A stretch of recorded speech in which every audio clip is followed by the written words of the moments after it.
everybody. Hope everybody's doing well as we hopefully finish isolation fairly quickly. I don't know about you, but I'm pretty well fed up of being in the house. I love doing work here, but I need to get out, go to restaurants, catch a movie.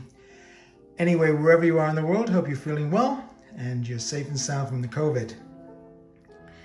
Thought I'd do a quick video today just to give you a little introduction to the new mono system that I've recently assembled.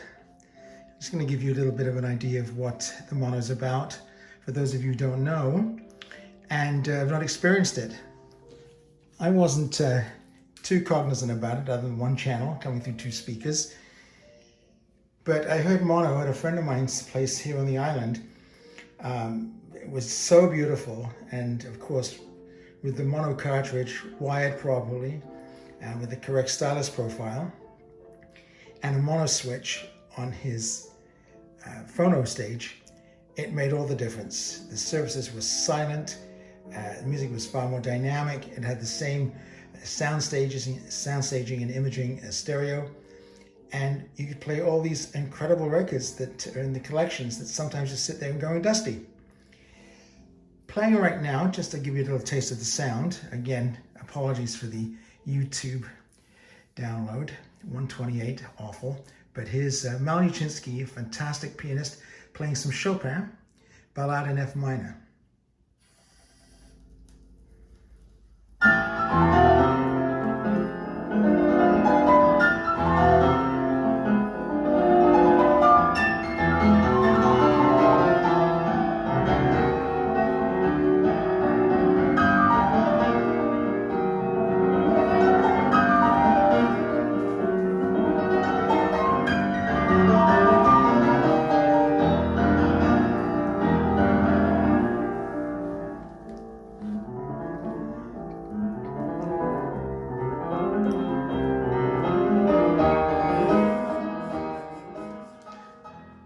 There he is there, Miyajima.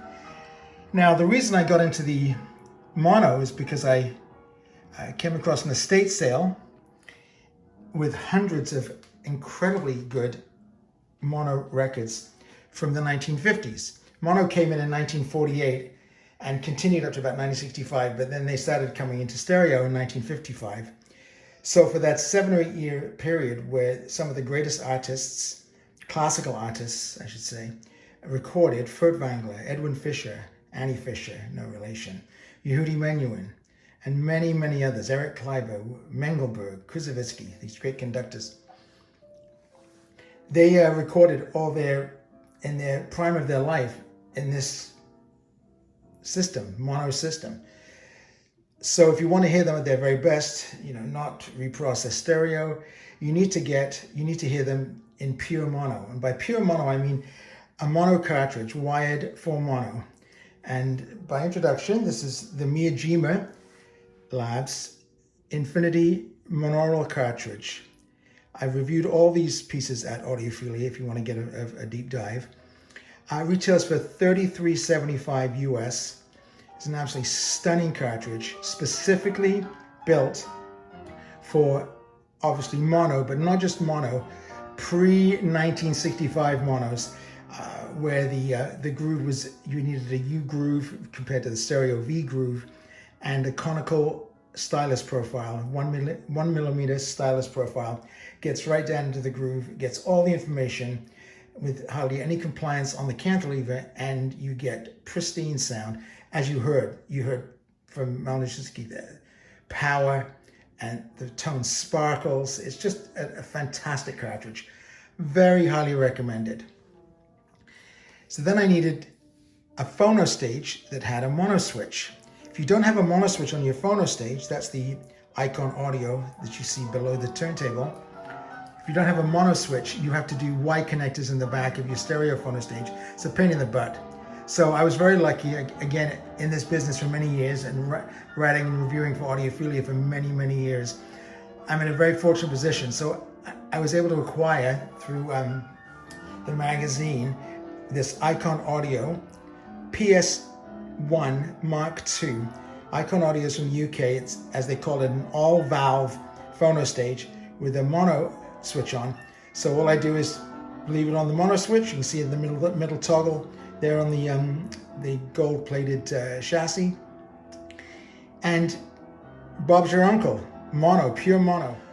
So I was very lucky to get the pure Fidelity Encore turntable. You can see it playing there, beautiful in walnut. It's a superb table, and it has a acoustic signature TA1000 arm, which is a German arm, very beautifully made, and with a carbon fiber arm wand. And the whole system just sings beautifully. So if you are in the position, the enviable position to grab a whole load of estate sale monos, I mean, I got 100 monos, incredible, everyone a wonderful performance for $2 each. So if you're in that position, don't be shy to get monos. Now, the mono reissues, and there are many of them, the jazz reissues especially, and also classical reissues, they can sound great on a stereo cartridge because they're cut with a stereo lacquer.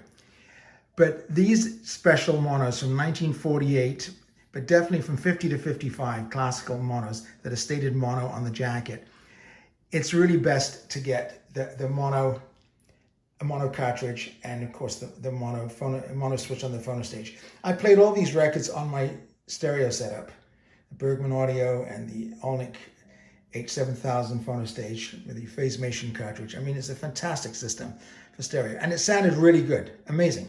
However, as soon as you put it on this with a mono cartridge and the mono switch on the phono stage, the mono records just come to life. In fact, I was telling a friend of mine this morning that, you know, if an inexperienced listener came in, they would have a hard time telling the difference between the stereo and the mono. The mono is that good. So that's it. That's my mono setup. If I just move this over, you can see the stereo setup just sitting here to the right of it with the Olnick H7000. Again, having this setup is, you know, something I've always dreamed of. I've been into vinyl since I was a kid. I'm an old guy now, so I've been in it for a long time. It's taken me a long time and a lot of experience, a lot of writing to get to this level. I'd like to thank Miyajima Laboratory, Miyajima-san, who built this cartridge for me in Fukuoka, I think it is, Japan, on the South Island.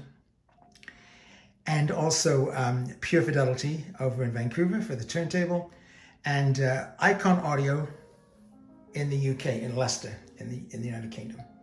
Very much appreciated for their kind consideration. Folks, I hope you're feeling well, and this COVID will be over soon, and you're listening to music, getting a time to listen to music, digital and vinyl, as long as you're listening to music and enjoying it. Thank you so much for watching. Stay safe, and please subscribe and tell your friends. And by the way, the new intro, just that little 10-second intro, which I arranged through the great Jana Dagdadin. She does a lot of videos for the audiophile world, and she's amazing. So thank you, Jana, for that. Stay safe, everybody. Thank you.